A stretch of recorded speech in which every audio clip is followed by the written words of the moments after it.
Right, what's happened, man? So I just did this entire video and nailed it. It was a good take. My mic wasn't on. Man, don't you love when that happens?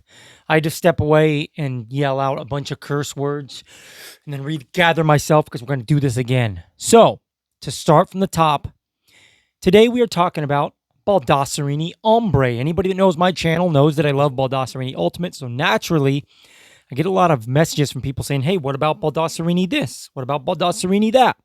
So this is one I want to tackle today because it's come up 754 million times in my inbox. Not exaggerating even the slightest bit. So before we get into the fragrance though, as always, if you haven't done so already, subscribe and ring the bell. How many times do I have to say it? Apparently a lot, because some of you guys are not subscribing. Maybe the videos suck. I don't know. Anyways, let's go over the presentation briefly. Then we're going to jump into the notes. Then we're going to give my take on this stuff because I've owned it for a long time. It came out back in 2007, I want to say. Beautiful bottle. This is one of the things I love most about this is the very thick, heavy bottle, thick glass, nice sharp edges on this bottle. Baldessarini Ambre. Nothing on the side, nothing on the back, nothing on that side. Bottom does have a sticker. I don't know if this camera is going to want to focus that well, but you get the idea. Cap has my fingerprints because I'm a lazy piece of shit that hasn't taken the time to clean the bottle before I film. About a 1/4 inch thick plastic with like a metal case. And check this out, bro. The cap does click into place if you happen to give a shit about that. Distribution on the sprayer is decent. Not bad. I've seen worse. The opening's beautiful. I love the opening. Let's jump into the scent, though, because that's what matters most, right? As far as the notes go, in the top, we've got... My mic's like in the way of my vision. I'm so unprepared. In the top, we got red apple and mandarin orange. In the mid, we've got leather and violet. And then in the base, we've got amber, oak, vanilla, and labdanum. Now, this fragrance smells pretty good overall, but I haven't talked about it because it's just okay to me, and I'm going to tell you why. I'm not the biggest floral and or powdery guy.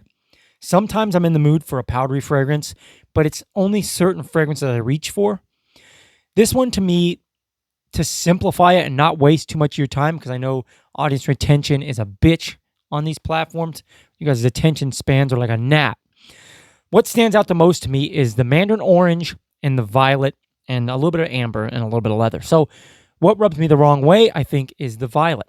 So I'm no aficionado. I'm still a rookie in this fragrance content game. So I very humbly say to you that I think, I could be wrong, but I think it's the violet that's rubbing me the wrong way because I think, if I remember correctly, violet can come off powdery and light and airy and powdery. So I think it's the violet doing this.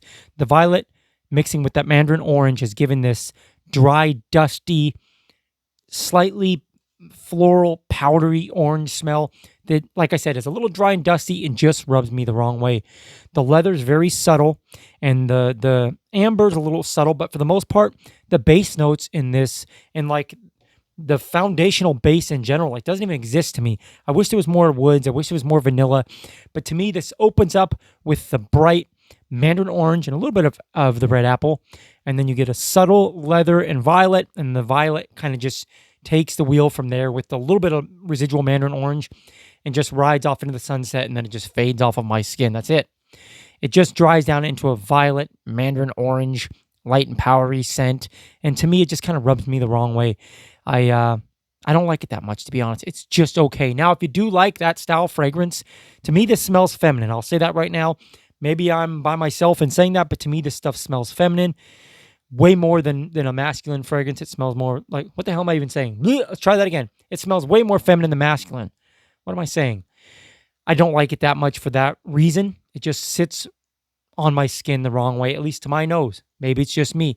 But like I said, if you like that style fragrance, the light and powdery kind of floral stuff with a touch of that mandarin orange, it might be right up your alley. Check it out. It is a cheapie. It's pretty affordable. I think you're going to get this in the ballpark of $30, $40, depending on where you shop. It's not a bad fragrance at all. Performance is decent, roughly 5 hours. I could be going nose blind, but it feels like it just opens up beautifully, and then it just turns into the violet, and the slight mandarin orange just rides off, like I said, into the sunset and tapers away off of my skin. Doesn't wow me that much. It's just okay. I haven't talked about it yet because I wasn't that into it, but again, like I said, a lot of people have asked me, so I'm telling you now. Not the best rating from me, unfortunately. Kind of a sad video. with a negative whatever that word is, and a depressed cloud over my head. But sometimes the truth hurts. So that's it, and that's all. Hey, do me a favor. Like the video if you like the video. Like I always say, those likes are what tells YouTube the video and the channel are worth watching, so you'd be helping me a lot. Subscribe to the channel if you haven't already. I don't know why you haven't already. You should.